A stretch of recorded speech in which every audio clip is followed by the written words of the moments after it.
Hello students, study hack with maths में आप सभी का स्वागत है। जैसे कि इससे प्रीवियस वीडियो में हमने लॉजिकल ऑर्गेनाइजेशन ऑफ कंप्यूटर 1 और डिजिटल इलेक्ट्रॉनिक्स में टॉपिक किया था, तो आज का हमारा टॉपिक है sum of product means SOP form. अब एसओपी फॉर्म क्या होता है या सम ऑफ प्रोडक्ट क्या होता है? जब हमारे पास कुछ वेरिएबल्स होते हैं, उन वेरिएबल्स का हम सम कर देते हैं। सपोज करो कि आपके पास वेरिएबल्स है x y z. X y z आपके पास 3 वेरिएबल्स हैं। इसका आपने क्या किया? सम कर दिया। कैसे? x plus y plus z, या फिर आप प्लस की जगह उसको मल्टीप्लाई में रखो। तो जब आपने इनका सम कर दिया ना, उसको आपने मल्टीप्लाई किया, उसे हम बोलेंगे सोप फॉर्म। क्योंकि पहले हमने क्या करा? सम किया, अलग अलग वेरिएबल्स का सम किया। हमने लिया x प्लस वाई और z प्लस एक्स। 2 हमने क्या पेयर बना दिए, इसके 3 वेरिएबल्स के 2 पेयर बना दिए, जिसमें x के साथ y को ऐड किया है और x के साथ z को भी ऐड किया है। लेकिन इन दोनों टर्म्स के बीच में कौन सा रिलेशन है? प्रोडक्ट का। तो ये क्या बन गया हमारे पास? सम ऑफ प्रोडक्ट फॉर्म बन गई, क्योंकि हमने पहले सम किया, सम करने के बाद उस वेरिएबल का, उस एक्सप्रेशन का प्रोडक्ट कर दिया, जिससे एक न्यू एक्सप्रेशन बन गया। तो आइए इसकी डेफिनेशन से स्टार्ट करते हैं हम। फर्स्टली हमारे चैनल स्टडी हैक विद महक को लाइक, ज़्यादा से ज़्यादा शेयर एंड सब्सक्राइब करें। अगर आपने सब्सक्राइब कर दिया है तो बाकी सभी डिवाइसेस से भी सब्सक्राइब करा सकते हैं, क्योंकि सब्सक्राइबर्स बहुत ज़रूरी हैं। देन कमेंट करें। A variable may appear either in its normal form or in its complement form x का बार। वो कह रहे हैं कि एक वेरिएबल लिया है आपने कोई भी, may appear either in the normal form, चाहे वो नॉर्मल फॉर्म में हो, x लिखा हो ओनली, या फिर उसका कॉम्प्लीमेंट हो, x and y with an and operation. अगर हम क्या कर रहे हैं? कंबाइन कर रहे हैं 2 वेरिएबल्स को, x और y हैं 2 वेरिएबल्स, उसको हमने कंबाइन करना है। उसके लिए हमने कौन सा ऑपरेशन यूज किया? एंड ऑपरेशन यूज किया। Then there are the 4 possible combinations. तो हमारे पास यहाँ पे 4 पॉसिबल कॉम्बिनेशंस बनेंगे। कौन से बनेंगे वो? x बार y बार, आप कॉम्प्लीमेंट भी बोल सकते हो, x का कॉम्प्लीमेंट y का कॉम्प्लीमेंट, और x बार y बार भी बोल सकते हो। x बार y, x y का बार और x y, ये 4 कॉम्बिनेशंस है जो पॉसिबल हैं with the 2 variables. Next line में वो क्या 4 कॉम्बिनेशंस पॉसिबल हैं, इसको हम क्या कहेंगे? ये 4 की 4 जितनी भी टर्म्स होंगी, इनको हम कहेंगे मीन टर्म्स। सो फॉर्म में जो पॉसिबल आउटकम्स होती हैं, उनको हम बोलते हैं min terms. In the similar way the 3 variables can be combined to form 2 की power 3 is equals to 8 min terms. अब हमारे पास वेरिएबल्स कितने हैं, इसको फाइंड करने का वे क्या होता है कि हमारे पास वेरिएबल्स कितने हैं? 2 वेरिएबल्स हैं, और कितने की पावर लेनी है हमने? 2 की ही। क्यों लेनी है? क्योंकि एक तो वेरिएबल्स 2 हैं, दूसरा बेस, हमें कितने वेरिएबल के कॉम्बिनेशंस बनाने हैं। अगर वेरिएबल कितने हो जाएंगे? 3, तो हम ले लेंगे 2 की पावर 3 इज इक्वल्स टू 8। अगर 4 वेरिएबल्स पे डिफाइन करना है, तो 4 वेरिएबल्स में हम क्या करेंगे? 2 की पावर 4। तो फॉर्मूला कैसे निकालने का? 2 की पावर n। अब एग्जाम्पल में वो क्या कह रहा है? फर्स्ट एंड सेकेंड 2 एग्जाम्पल्स हैं यहाँ, तो हम फर्स्ट एग्जाम्पल देखते हैं। एग्जाम्पल है फर्स्ट x y का बार और z।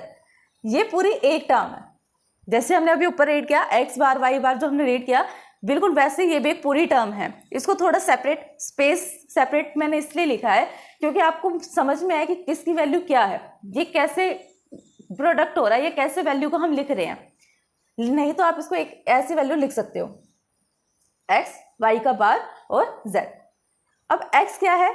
स्टैंड फॉर 1, y का बार मीन्स 0। अब कॉम्प्लीमेंट को इसकी लैंग्वेज में आप समझने के लिए नॉर्मल कॉम्प्लीमेंट को क्या कह सकते हो कि अगर कोई सिंगल वेरिएबल लिखा हुआ है, सिंपल नॉर्मल फॉर्म में लिखा हुआ है, तो वो वेरिएबल का प्रेजेंस है कि वेरिएबल एग्जिस्ट करता है। अगर उसके ऊपर बार लग जाता है तो उसका मतलब क्या बन जाता है कि वेरिएबल एग्जिस्ट नहीं करता। जैसे x है, ये प्रेजेंट करता है,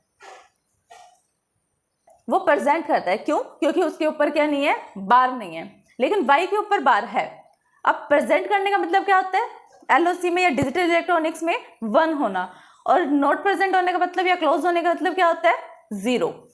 तो x है, 1 लगा दिया इसकी वैल्यू, y नहीं है तो 0 लगा दिया, z है तो 1 लगा दिया।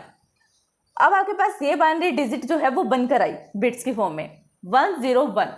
अगर इसे हम डेसिमल में कन्वर्ट करके देखेंगे तो ये क्या बनेगा?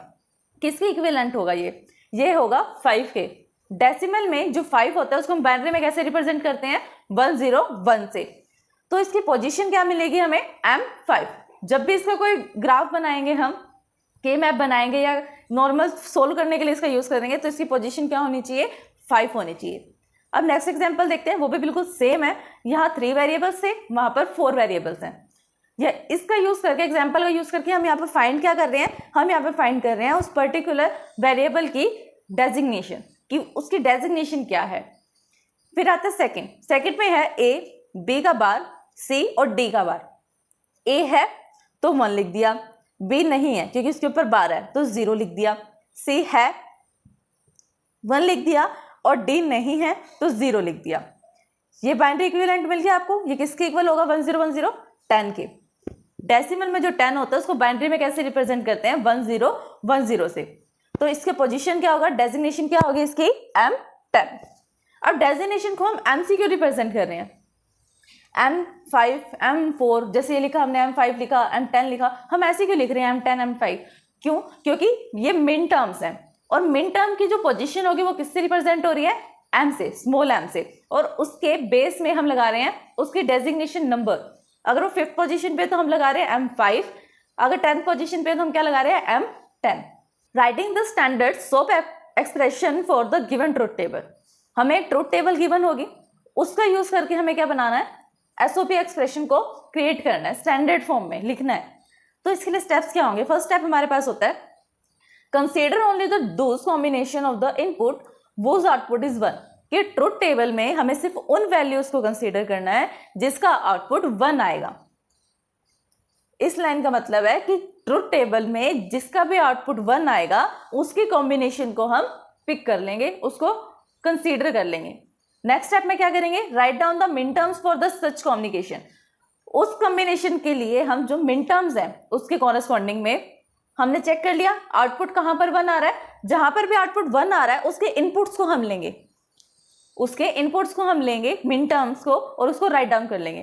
फिर क्या करेंगे, और ऑपरेशन परफॉर्म करेंगे उन मिन टर्म्स पे ताकि हम स्टैंडर्ड सोप एक्सप्रेशन को राइट कर सकें। हमारी ट्रुथ टेबल क्या होती है, ट्रुथ टेबल का मतलब होता है एक ऐसी टेबल जो इनपुट डालने पर करेक्ट आउटपुट बताए कि अगर हमारे पास ये पेयर होगा इनपुट का तो आउटपुट क्या आएगा कॉरेस्पॉन्डिंग में, सेकंड पेयर होगा तो कौन सा आउटपुट आएगा। मतलब इनपुट देने पे जो टेबल करेक्ट आउटपुट को डिस्प्ले करे, ये करेक्ट आउटपुट को बताए, उसको हम बोलते हैं ट्रुथ टेबल।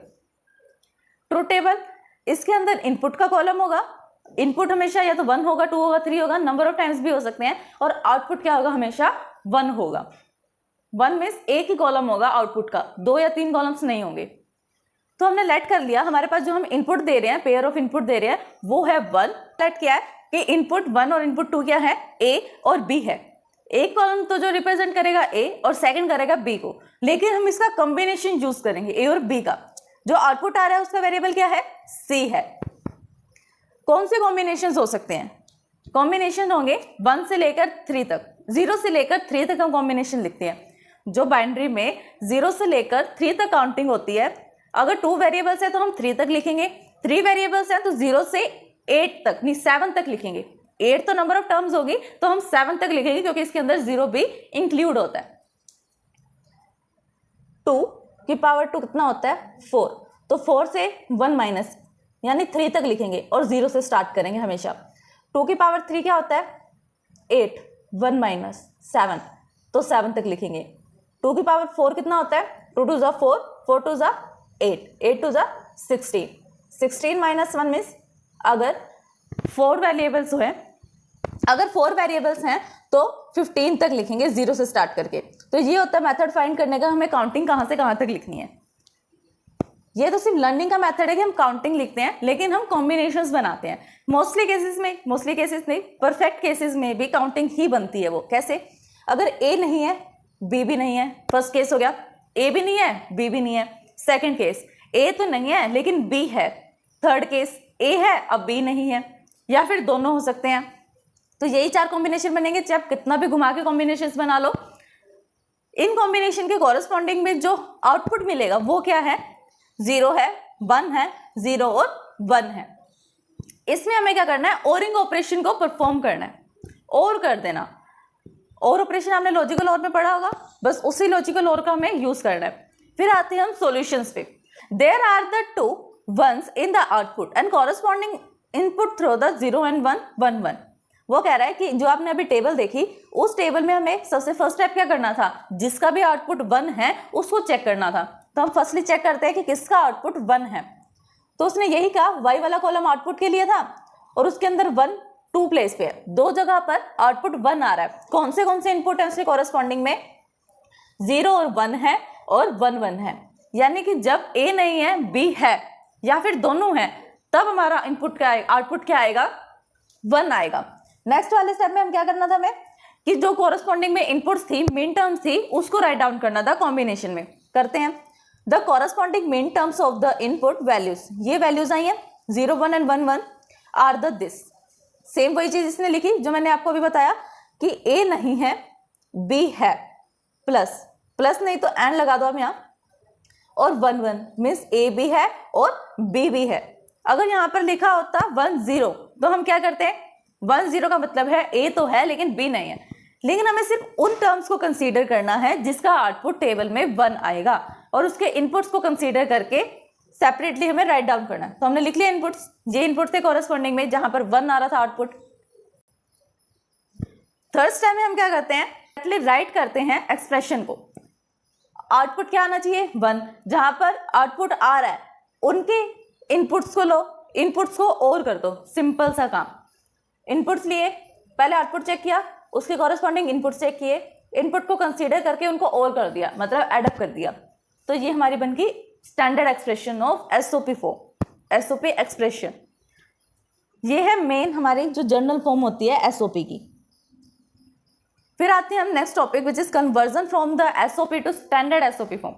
एक तो है नॉर्मल एसओपी, उसको स्टैंडर्ड एसओपी फॉर्म में लेकर जाने के लिए हमें क्या करना पड़ेगा। When a logic expression is not in the standard और the canonical form, it can be converted into the standard form. अगर हमारे पास एक लॉजिकल एक्सप्रेशन है, is not in the standard form, वो स्टैंडर्ड फॉर्म में नहीं है या कैनोनिकल फॉर्म में नहीं है, तब उसको स्टैंडर्ड फॉर्म में कन्वर्ट कर सकते हैं। कैसे कन्वर्ट करेंगे, there are the 2 method to for obtaining the SOP form. हमारे पास 2 मेथड्स होते हैं जिससे हम एसओपी फॉर्म में कन्वर्ट कर सकते हैं, जिसके अंदर फर्स्ट मेथड है हमारे पास एल्जेब्रिक मेथड। एल्जेब्रिक मेथड क्या होता है, एल्जेब्रिक मेथड में क्या होता है, first step, for each terms find the missing Boolean. आपको एक्सप्रेशन दी है, उस एक्सप्रेशन में ये देखो कि उसमें कौन सी टर्म कहां पर मिसिंग है। जो एक्सप्रेशन है उसमें मिसिंग टर्म को फाइंड करो। फाइंड कर लिया, उसके बाद आपको करना है x प्लस एक्स का बार इज इक्वल्स टू 1, ये वहां पर ऐड करना है। कहीं पर भी वहां पर मल्टीप्लाई में या एडिशन में आपको यहाँ पर ऐड करना पड़ेगा ये टर्म x प्लस एक्स का बार 1, क्योंकि हमें पता है अगर x को x के बार में हम ऐड कर देंगे तो 1 आंसर आएगा। Therefore the and each terms is missing value plus corresponding its complement। Next में हम क्या करना है, सिंप्लीफाई करना है बस। तो फर्स्ट एग्जांपल देखते हैं इसका। एग्जांपल की टर्म है, जो एक्सप्रेशन है f is equals to x plus x का y का bar, f is equals to x plus x Y का बार। अब इस एक्सप्रेशन का मतलब क्या है, जैसे हमने आउटपुट के लिए कॉलम लिया था y नाम से, तो इसने आउटपुट के लिए कॉलम लिया हुआ है f नाम से। आउटपुट के लिए कॉलम क्या है, f। तो उसको भी सिर्फ अलजेब्रिक मेथड से सोल्व करना है, वो मेथड हम ट्रुथ टेबल में देखेंगे। ये एक्सप्रेशन है, इस एक्सप्रेशन में हमें फर्स्ट काम करना है मिसिंग वैल्यू को फाइंड करना। अब ये देखो 2 वेरिएबल्स हैं, तो 2 वेरिएबल तो होने चाहिए ना। अगर वेरिएबल नहीं है तो उसको कॉम्प्लीमेंट होना चाहिए, लेकिन इधर तो है x है और y का बार है, ये टर्म तो कंप्लीट हो गई। लेकिन यहाँ पर सिर्फ x है, y नहीं है, तो हमने फाइंड कर लिया हमारी मिसिंग टर्म क्या है, y है। यहाँ पर इस चीज को दोबारा देखो कि यहाँ पर हमने क्या करा, x और y है, y का बार है, या तो सिंगल टर्म होगी, सिंगल टर्म नहीं होगी तो क्या होगी, उसका कॉम्प्लीमेंट होगा। पर कुछ तो होगा, 2 वेरिएबल्स एक साथ तो दिखेंगे, लेकिन यहाँ पर तो दिख रहे हैं, इधर नहीं दिख रहे। तो हमने फाइंड कर लिया कौन सी वैल्यू नहीं दिख रही, उसको सर्कल कर लिया, हमने लिख लिया अलग से कि y नहीं दिख रहा, कर लिया कि y है। नेक्स्ट टर्म में हम क्या करते हैं, नेक्स्ट स्टेप में ऐड करते हैं मिसिंग टर्म को प्लस उसके कॉम्प्लीमेंट को, क्योंकि हमें पता है मिसिंग टर्म के अंदर या फिर किसी भी वेरिएबल के अंदर उसको हम कॉम्प्लीमेंट ऐड कर देते हैं। जैसे a में a का कॉम्प्लीमेंट ऐड कर दिया तो 1 के इक्वल हो जाता है। क्यों, क्योंकि ये बुलियन की प्रॉपर्टी है। टर्म ली, सेम टर्म लिख ली हमने। सेम टर्म में हमने क्या किया, x के साथ y मिसिंग था ना, तो y को लिखने के लिए हमने y लिखा प्लस उसका कॉम्प्लीमेंट ले लिया, क्योंकि ये टर्म बाद में क्या बन जाएगी, 1 बन जाएगी, और 1 को किसी भी वेरिएबल के साथ हम मल्टीप्लाई करोगे तो वो सेम टर्म रहती है।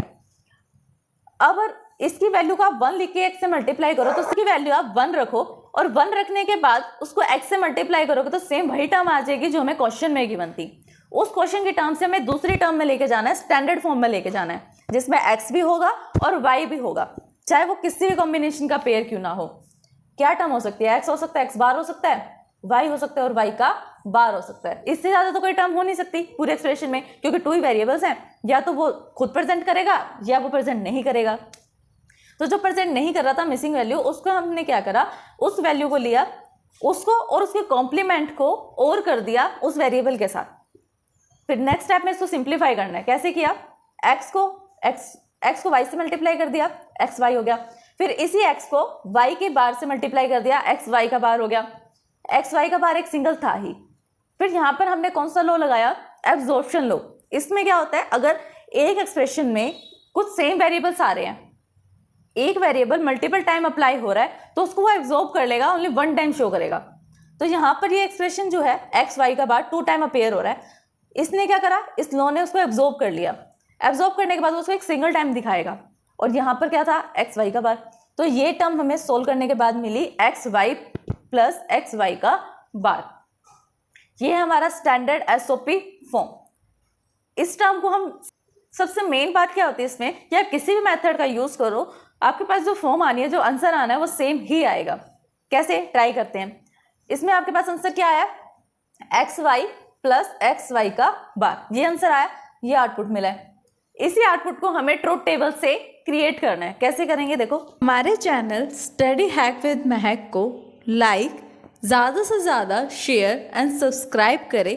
अगर आपने सब्सक्राइब कर दिया है तो बाकी सभी डिवाइसेस से भी सब्सक्राइब करा सकते हैं, क्योंकि सब्सक्राइबर्स बहुत ज़रूरी हैं। देन कमेंट करें। ट्रुथ टेबल में क्या रीड किया था हमने, इनपुट का कॉलम होता है और आउटपुट का कॉलम होता है। जो एक्सप्रेशन हमें गिवन है वो क्या है, f is equals to x plus x Y bar. यही एक्सप्रेशन गिवन है, तो इसको कॉरस्पॉन्डिंग लिखते हैं हम। x का वैल्यूज क्या होगी और y की वैल्यूज क्या होगी, सेम होगी, 0 0 0 1 1 0 और 1 1। ये तो इनपुट सेम ही रहेंगे, लेकिन f की वैल्यू चेंज होगी इस एक्सप्रेशन के अकॉर्डिंग। जो एक्सप्रेशन हमें क्वेश्चन में गिवन है, इसके अकॉर्डिंग आउटपुट चेंज हो रहा है। आउटपुट से हमें इनपुट वैल्यू को फाइंड करना है कि ये आउटपुट है, तो इसकी इनपुट क्या रही होगी जो ये आउटपुट निकल के आया। पहले हमें किससे मतलब था कि आउटपुट ये आना चाहिए, लेकिन हमें मतलब क्या है, जो आउटपुट का कॉलम है उसके कॉरस्पॉन्डिंग जाकर चेक करो कि इनपुट क्या थी जो ये आउटपुट आ गया। ये एक्सप्रेशन एक्स और वाई की वैल्यूज लिख ली। अब एक्स और वाई की वैल्यूज के डिपेंड करके हम कैसे निकाल सकते हैं कि उसका ये इनपुट था। 0 और 0, यहाँ पर 0 0 का मतलब क्या है, एक्स भी नहीं है वाई भी नहीं है, मतलब एक्स बार और वाई बार। 0 और 1 का क्या मतलब है, एक्स वाई बार, सॉरी एक्स बार और वाई। क्योंकि यहाँ पर x की वैल्यू 0 है तो x का बार आएगा और 1 की जगह क्या आएगा, y आएगा। फिर यहाँ पर 1 और 0 है, मीन्स x और y बार। फिर दोनों 0 1 है तो x और y आएगा। ये टर्म्स हैं। अब देखो इन टर्म्स में और जो गिवन टर्म्स थी उसमें कौन सी मैच हो रही है, एक तो x y बार मैच होएगी, ये वाली टर्म मैच हो रही है, और x है। इसके अलावा कौन सी टर्म ऐसी बच गई जिसके अंदर x है, इसमें तो नहीं है, इसमें भी नहीं है, ये हमने कंसीडर कर ली। क्या बची, ये टर्म बची, इसको भी कंसीडर कर लो। तो ये 2 टर्म्स ऐसी हैं जिनका अगर हम और करेंगे तो आउटपुट 1 आएगा, इसलिए हमने आउटपुट कॉरस्पॉन्डिंग क्या लिखा, 1 लिखा। एक्सप्रेशन ऐसे लिख सकते हैं, f is equals to x Y का बार प्लस एक्स वाई, या x Y plus x Y का बार, कुछ भी लिख सकते हो आप, क्योंकि हम और कर रहे हैं और में कोई इतना डिपेंडेंट नहीं रहता कि किसकी वैल्यू क्या आ रही है। तो स्टूडेंट्स, ये था हमारा topic which is SOP form. अगर इस वीडियो को समझने में आपको कोई भी परेशानी आती है या कुछ भी डाउट आता है तो आप हमें कमेंट में पूछ सकते हैं, कमेंट कर सकते हैं। Thanks for watching my video.